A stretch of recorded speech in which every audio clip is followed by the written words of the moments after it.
खड़ा हो गया ऐसे, खुकरी निकाली और मेरे तरफ देखा थोड़ा एनकरेजमेंट के लिए। मैंने कहा यस गाली दो, लेकिन वो हंस के मरेंगे कि गोरखे लोग गाली भी नहीं दे सकते।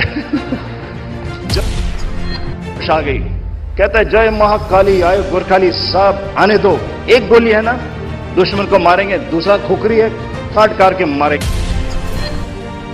लेकिन मन ही मन में मैं सोच रहा था कि मेरे पास 2 गोलियां हैं, एक गोली से दुश्मन को खत्म करूंगा और दूसरी गोली अपने गनपट्टी में डाल के खत्म करूंगा अपने आप को। क्योंकि as a commanding officer of a Gorkha battalion कोई सवाल ही नहीं पैदा होता कि मैं दुश्मन के हाथ पड़ जाऊं, ऐसे कोई सवाल ही नहीं पैदा होता कि ऊपर से एक स्नाइपर मेरे पास बार बार फायर कर रहा था। उसको पता चल गया था कि यही कमांडिंग ऑफिसर है मेरे ड्रेस को देखकर। तो उस लड़के ने उठ के कहा कि साहब मैं उसके ऊपर फायर करता हूं, आप थोड़ा दाहिने बाएं हिल जाएं। लड़के को मैंने मना किया, बट लड़का जोश वाला था, 22-23 साल का लड़का था, उसने फायर किया। फादर जो थे वो भी फौजी ऑफिसर थे, बहुत ही दिलेर और बहुत ही हंसमुख आदमी। उन्होंने सिखाया था कि जब भी कोई टेंशन हो तो उस टेंशन को रिमूव करने के लिए थोड़ा ह्यूमर डालो, थोड़ा लाइटन कर दो मूड को। तो मैंने देखा कि ये जो पाकिस्तानी आ रहे थे वो पंजाबी में तगड़े तगड़े गाली दे के आ रहे थे नीचे से, और मैं अभी सरदार स्वर्ण सिंह साहब भी हैं इधर, उनको कह दूं कि जब मैं छोटा था स्कूल में और कॉलेज में और एकेडमी में, तब मेरा सरदार बहुत ही अच्छा दोस्त था। मेरे सरदार बहुत अच्छे दोस्त होते थे और उन्होंने सबसे अच्छी सबसे गंदी पंजाबी गालियां मुझे सिखाई थी। मेरी वोकैबुलरी बहुत तगड़ी है साहब, और मैं पाकिस्तानियों को उतने ही मेजर से दे रहा था जितने वो मुझसे बोल रहे थे। आई एम श्योर अगर उनमें से कोई किताब लिखे तो वो जरूर बोलेगा कि यार पंजाबी गाली बहुत अच्छा देता था वो, जो भी था। तो मैंने सोचा कि क्यों ना मेरे लड़कों को इन्वॉल्व कर दूं। मैंने लड़कों को देखा, कहा ब्लडी फूल्स, तुम्हारे कमांडिंग ऑफिसर साहब को ये लोग ऐसे गंदी गंदी गालियां दे रहे हैं और तुम लोग चुपचाप बैठे हो, गाली दो। अब कमांडिंग ऑफिसर का हुक्म जो है, एक सिपाही के लिए क्या होता है ये भी बताएगा अपना योगेंद्र भी बताएगा। एक कमांडिंग साहब ने बोल दिया तो पत्थर में जो है ना बिल्कुल लकीर। तो लड़कों ने सब एक दूसरे को ऐसा करना शुरू कर दिया, क्योंकि हमारे नेपाली में ना तो हम ज्यादा गाली बकते हैं ना ज्यादा गाली भी हैं, तो एक दूसरे को ऐसा ऐसा करना शुरू कर दिया।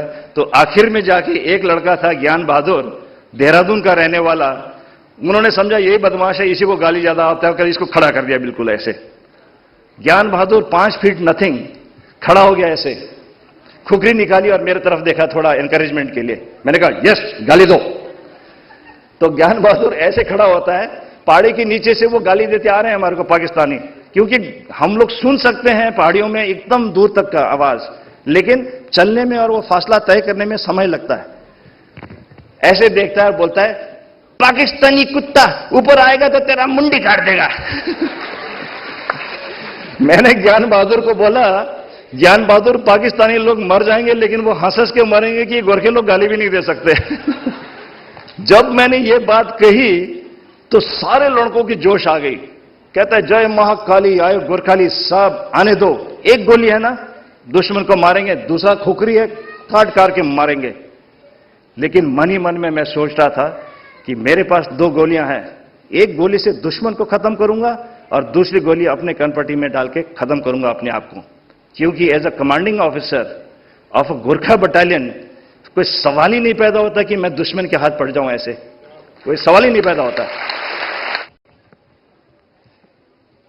जब हमारे जवान कभी कभी ऊपर इलाके में शहीद हो जाते थे तो उसके बॉडीज को भेजने के लिए हम लोग हेलीकॉप्टर्स बुलाते थे, और एक जवान का हाइट तकरीबन 5 फीट 6 इंच। हेलीकॉप्टर को जब बुलाया देखा तो अंदर हेलीकॉप्टर में साइज सिर्फ 3 फीट 3.5 फीट का। बॉडी को नीचे कैसे भेजे? जानते हो हम क्या करते थे? हम लोग बॉडी को खुकरी से काट के 3 हिस्से में करके बांध के नीचे भेजते थे, और उस जिस बंदे को हम काट रहे हैं वो कौन है? वो मेरा भाई है। कितने सालों साल हमने संग हम लोगों ने सर्विस किए। उसकी बीवी को आप जानते हो, उसके बच्चे को आप जानते हो, लेकिन क्या करें, करना पड़ता है। खाई होती थी बर्फ की, और खाई में बाई चांस कोई गिर गया तो खाई के अंदर टेम्परेचर होता था -75 डिग्री सेल्सियस। 2 या 3 मिनट से ज्यादा कोई आदमी बच नहीं सकता उस टेम्परेचर में। तो हुक्म बहुत साफ था, 2-3 मिनट तक कोशिश करो उसको बचाने के लिए।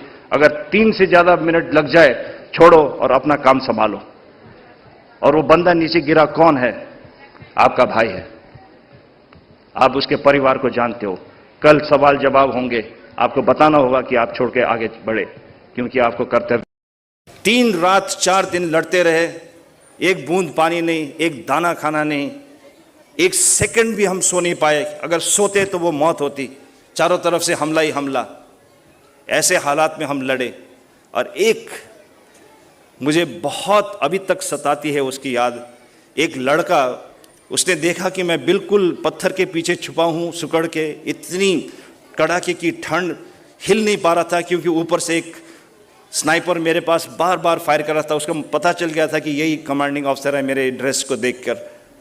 तो उस लड़के ने उठ के कहा कि साहब मैं उसके ऊपर फायर करता हूँ, आप थोड़ा दाहिने बाएं हिल जाए। लड़के को मैंने मना किया, बट लड़का जोश वाला था, 22-23 साल का लड़का था। उसने फायर किया स्नाइपर की तरफ। वो स्नाइपर बहुत ही शातिर और तजुर्बेकार था। बाद में हमने उसको मारा भी, पता चला वो कौन था। वो मेजर साहब था पाकिस्तान का, और उसने जीना हराम कर दिया था हमारा उसका स्नाइपर गन से। उसने 2 राउंड्स फायर किए। इस लड़के के बेचारा इधर बिल्कुल पेट में और सोलर प्लेक्सस में इधर लग गया, और यहाँ से गोली निकली। लड़का गिर गया। मुझे कहने लगा साहब मुझे गोली लगी, मुझे बचाओ, मैं जीना चाहता हूँ। जवान लड़का, खून से लथपथ। मैंने कहा बेटा जल्दी से लेट जा तू, मैं कुछ नहीं कर सकता अभी। जब थोड़ी डार्कनेस होगी, थोड़ा शाम हो जाएगा, तो मैं तेरे को ले जाऊंगा नीचे। और वो उधर ही लेट गया। जब वो लेटा तो वो जो सफ़ेद सा जो इतना भी स्नो था उस इलाके में, बर्फ़, उसका खून इतना ज़ोरों से बह रहा था जैसे कि किसी ने नल की खोल दी हो। और खून से बेचारा वो पूरा स्नो, पहले तो गुलाबी कलर, फिर रेड, फिर बिल्कुल कलेजे के कलर में जम गया। और देखते ही देखते लड़के को मेरे ख्याल से पता चल गया कि अब मैं जी नहीं पाऊंगा, क्योंकि गोली लग गई तो नेक्स्ट स्टेप यही है कि मेरी मौत हो सकती है। उसने मेरी तरफ बहुत ही देर तक देखता रहा और मुझे कहा कि साहब मुझे बचाओ, मैं जीना चाहता हूं।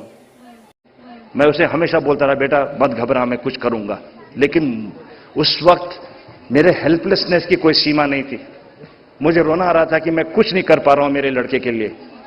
और आखिर में 10-15 मिनट बाद उसने बहुत, उसकी जो आंखों में जो रोशनी है वो घट गई थी। उसने मेरी तरफ देखा और कहा साहब मुझे बहुत प्यास लगी है साहब, थोड़ा सा पानी पिला दो। मैं पानी कहां से पिलाता उसको? 3 रात 4 दिन तक तो खुद मैं प्यासा बैठा हूं। कोई पानी नहीं हमारे पास, कोई खाना नहीं हमारे पास। अमूमन तो हम वो बर्फ को गोला बना के ऐसे हम लोग उसको लिख करके यूज कर लेते।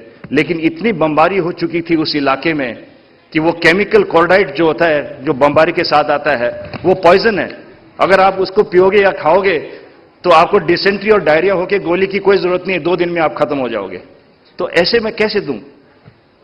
उस वक्त मुझे ये आया कि अगर मैं इसको, जा ही रहा है बेचारा, कुछ ही क्षण मोमेंट्स का वो मेहमान है, तो उसको मैं क्यों ना ये दे दूं, कम से कम आखिरी मरते हुए आदमी की इच्छा तो मैं पूरी कर दूं।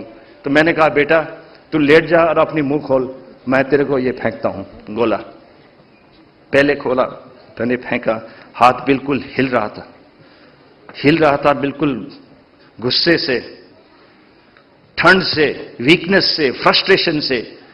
दूसरा, तीसरा मिस, चौथा मिस, 5वां मैंने बहुत एम करके उसके ऊपर फेंका, वो भी मिस हो गया। और लड़का बिल्कुल ऐसे मेरे को देख रहा था, घूर के खत्म हो चुका था। जिंदगी में मैंने कभी भी भगवान से कुछ नहीं मांगी थी। मैं कभी भी नहीं रोया था जब मैं छोटा था, मेरा भाई भी है वो बताएगा, मैं कभी नहीं रोया था। लेकिन उस दिन मैं एक छोटे बच्चे की तरह खूब रोया, टूट के रोया मैं।